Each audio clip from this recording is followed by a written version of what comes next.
I lost those children, yes.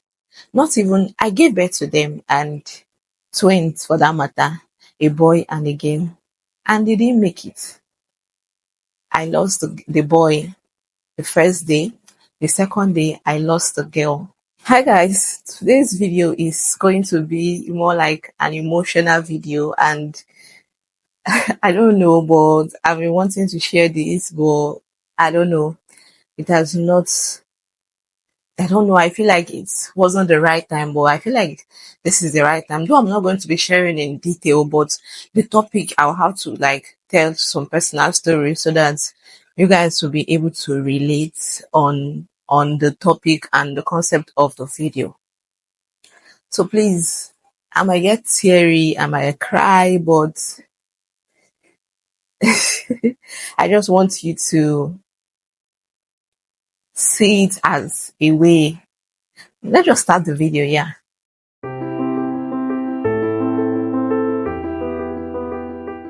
The most powerful moments of our life, or the most powerful shift of our life, often happens when we are in our lowest moments, where we are in our darkest moments. Maybe when we have gone through a loss, maybe when the plan doesn't work as we thought it was going to be, or maybe when we have lost a job or lost someone, but it usually comes when we are in our darkest moments. For me, it came from me having to go through the struggles of trying to conceive. Yes, I have been going through PCOS since 2019, irregular menses and the rest of it, and I've been trying to conceive. But middle of last year, God smiled on me and blessed me, and I got pregnant. And even when I got this pregnant, I didn't even know, because I didn't expect it. Imagine having irregular menses. But throughout last year, my period was regular, and I was seeing my period from every month, each and every month. It will come the normal 4 days, 5 days, and it will leave. And I got pregnant last year June, and I was so happy, and we were all happy. But something happened. Like I said, this video is going to be an emotional one. I don't want to cry, but I might end up crying. So I lost those children, yes. Not even, I gave birth to them and twins for that matter, a boy and a girl. And they didn't make it. I lost the boy the first day. The second day, I lost the girl. God, it was something that I didn't know that I could come out of last year. God. Before that pregnancy, I decided that, I don't know if you see the last video I made, I'm going to put up the video. I didn't even know I was pregnant then. And that video, I said I was going to start trusting God more and let him do the work, instead of me putting in my mind, I want to get pregnant. I didn't even know I was already pregnant. And after that, I went to the hospital and I found out that I was pregnant. Now, let's leave that one aside. Let's leave the story, but just know that everything I want to say in this video is connected to, or everything I have said now is connected to what I want to share with you guys. Pain behind positivity. A lot of persons think that thinking positively means that you just have to pretend as if everything is working well, you are smiling, but it just comes from that part, that pain that has happened. For me, mine came from that loss. Yes, mine came from the loss. It didn't come from that first time that I said I was going to trust God more. It came after the loss. I started to think positively. I started asking myself, what if this thing happened for a reason? I know there were sometimes I would cry and ask God, why does it have to be me? Why do I have to go through this pain? But later, I started thinking very well, and I started asking myself, what if when you had gone to give birth to these children and something else had happened? Will I even be alive to tell the story? Or will I even be alive to be able to carry another set of children or carry more children? One day, I just started to write things down. And after that loss, I started to have dreams. God started to speak to me through dreams. Me, before, I don't pay attention to my dreams. I feel it's just normal dreams. But after that loss, I talked to my priest, and he opened my eyes to so many things, and I became so serious with my dreams. And God has been speaking to me through my dreams in so many ways. And he has been helping me understand why everything that happened that last year, why it happened. A week after the loss happened, I was in my room and I was hearing the voice of the doctor telling me that it's a 50-50 thing, that it's a 50-50 something. And I will cry. Even up to now, I still think about it, but I am thinking about it in a positive way. I am looking at it in a way that God has another purpose for me, has another plan for my life. And it has given me the mindset of being grateful to God. It has made me to be more grateful to God. I no longer complain. I no longer see the negative part of it, but instead I focus only on the positive part. I focus on the parts of it being a way that God used to open me to so much better things, to so many things. Negative thinking likes pain. It likes to cling to your pain, and it starts to whisper in your ear that you are not enough. You can never get that which you have lost before. For me, I started having this thought of, will I even be able to give birth to twins again? And will I even be able to give birth, even if I want to give birth to twins, will I be able to give birth to a boy and a girl? Because when I found out that I was having twins, I was already saying, let it be a boy and girl. I was so happy. And I didn't even know that it was a boy and a girl. The gender, only the boy showed. And the girl was, when I delivered, the day that I delivered was when I found out that it was a boy and girl.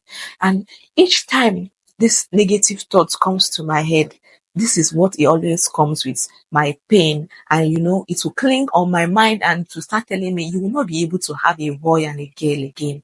And when you begin to listen to that voice, when you begin to listen to that negative voice, you start to become that thing. You start to see those things, those negativity manifesting in your life. But before I share with you the mindset shift that helped me to regain my strength back, I want to ask you this question. What if healing isn't about forgetting the pain? Because yes, they say time is going to heal all wounds, but trust me, time will not heal it. You can't forget it. As I am now, even if I have 20 set of twins, I am never going to forget about these particular ones. But it has helped me to find a purpose, and that is the main thing. That is what God is actually trying to let you know for each and everything that you face in your life. But it's not even about forgetting the pain. It's about finding the purpose in that pain. Positive thinking is not about pretending. It's not about you pretending and everything is fine. Yes, it's about you saying, okay, yes, this has happened, but what do I learn from it? How do I come out of it? How can I make something good out of this thing that has just happened to me? These are some of the mindset shifts that helped me. These are the things that I did that helped me through this period, and that I'm still doing, that is also helping me to have a positive thought towards my life and to find my purpose in this life. Number one, I said to be grateful. I said being grateful. I became so intentional about all the things that God has been doing for me in my life. I said to write 3 things down, or more than 3 things, that I am always grateful for. I said to thank God that I am alive. Yes, I am alive. I can still be able to have children. I will still have children more and more until I say that I am tired. I said to say out loud that I am not what I lost. Yes, I lost something, but I am not that thing. That loss does not define me. So I speak out loud. I affirm things. I look myself in the mirror and I affirm positive things to myself, to my life, so that I will not be trapped in that fear of me not being able to conceive, or me not being able to give birth to twins, Also, I started to listen to music more.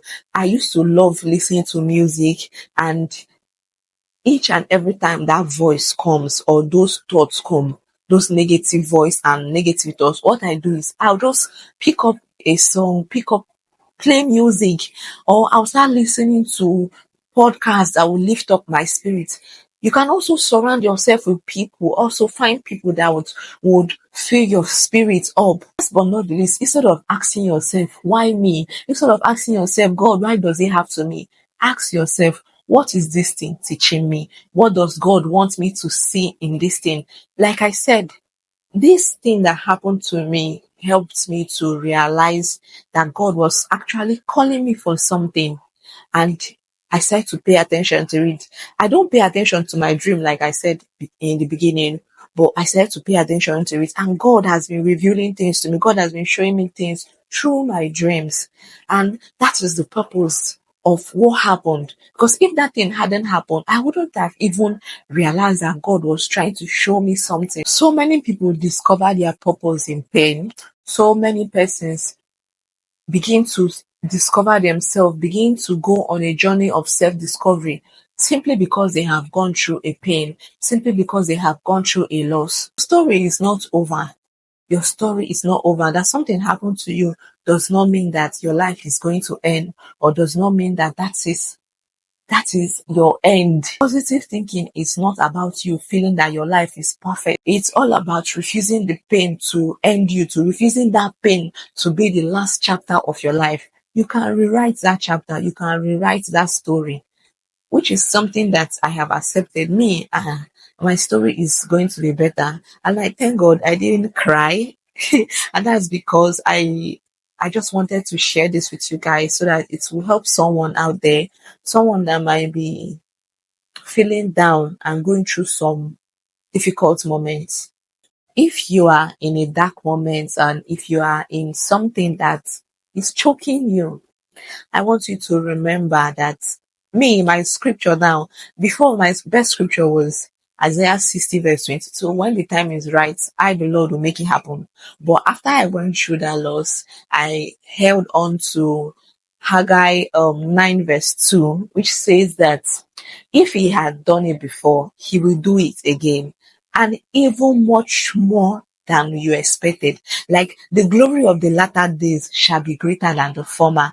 I said to play this Victoria Orenze's song that if he did it before, he will do it again. His name is Jesus. You're a very great God. That was the song that held me through those periods. And I really thank God I came in contact with that song. I hope this video blesses your soul, and I hope you find yourself when you see this video. I'll see you guys in my next one. Bye.